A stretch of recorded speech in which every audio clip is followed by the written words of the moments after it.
Good morning, neighbors. Let's sing together this morning. Think on the Lord.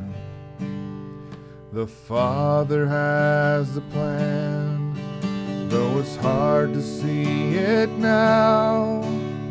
You feel you're walking all alone, but He is there, no doubt. When the storm around you rages and you're tossed to and fro, when you're faced with life's decisions and not sure which way to go, stand still and let God move. Standing still is hard to do when you feel you have reached the end. He'll make a way for you. Stand still and let God move. When the enemy surrounds you and the walls are closing in, when the tide is swiftly rising and you wonder where He's been, friend, there never was a moment that His arms weren't reaching out. You can rest assured and be secure. God is moving right now. Stand still and let God move. Standing still is hard to do when you feel you have reached the end. He'll make a way for you. Stand still and let God move. The answer will come, but only in His time. So stand still and let God move.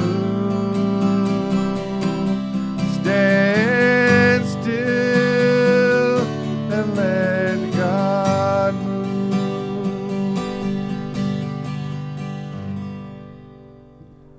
Amen.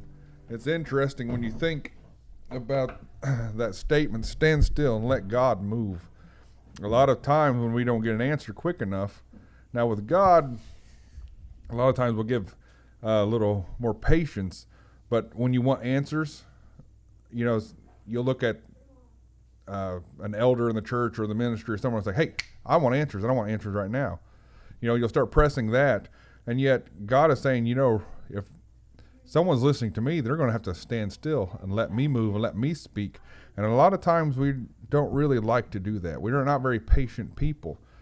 So we'll start placing blames. We know we can't blame God, so we'll start blaming. Well, some people even blame God, but we'll start blaming others and other things, other situations. And how come this isn't? You know, I want answers right now. And yet, if we're listening to God, we're supposed to wait, and He'll test us and allow us to have that test, because in Exodus chapter 14 and verse 13 it says, Then Moses said unto the people, Fear ye not, stand still and see the salvation of the Lord, which He will show to you today.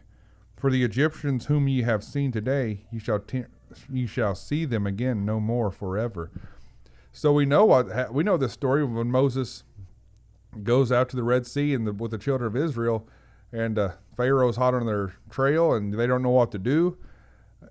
And they begin to complain and say, oh my goodness, it'd been better if we stayed in Egypt. You know, now we're all going to die. And start going, you know, your mind and anxiety and fears just start causing you to doubt.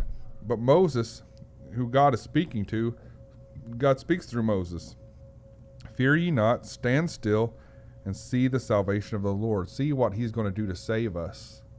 But you're going to have to stand still. He's going to have all the glory and honor in this. It's not going to be a man's wisdom or gifts here. It's going to be God. He's going to show Himself, and He's going to end the Egyptians and their power against you. The Lord shall fight for you, and ye shall hold your peace. See, you're going to be at peace. You're going to hold on to that. The Lord's going to fight. You don't have to. And the Lord said unto Moses, Wherefore criest thou unto me? Speak unto the children of Israel that they go forward. But lift thou up thy rod, and stretch out thine hand over the sea, and divide it. And the children of Israel shall go on dry ground through the midst of the sea. And behold, I will harden the hearts of the Egyptians, and they shall follow them. And I will get me honor upon Pharaoh, and upon all his host, upon his chariots, and upon his horsemen. And the Egyptians shall know that I am the Lord, when I have gotten me honor upon Pharaoh, upon his chariots, and upon his horsemen. And the angel of God, which went before the camp of Israel, removed and went behind them, and the pillar of cloud went from before their face and stood behind them. So he's really surrounding them with his glory, and he's protecting them, and he's letting them know this is what's going to happen. They will bother you no more. I will get honor amongst the Egyptians. The Egyptians that are left, they'll have to say the God of Israel has delivered them. And all this glorious things, but in all this, the children of Israel, all they had to do was stand still. But again, we know this story, the book of Exodus, but the people are always complaining against Moses. You don't lead us right. You don't do this right. We don't like this, how this is happening. And we often complain, we're impatient. We want what we want right now. And the whole time God is trying to say, stand still, and I'll receive all glory and honor. But Lord, let us have that spirit. Let us be able to stand still and be patient and wait for the glory of the Lord to manifest itself. So God bless you all this day in Jesus Christ's name. Amen.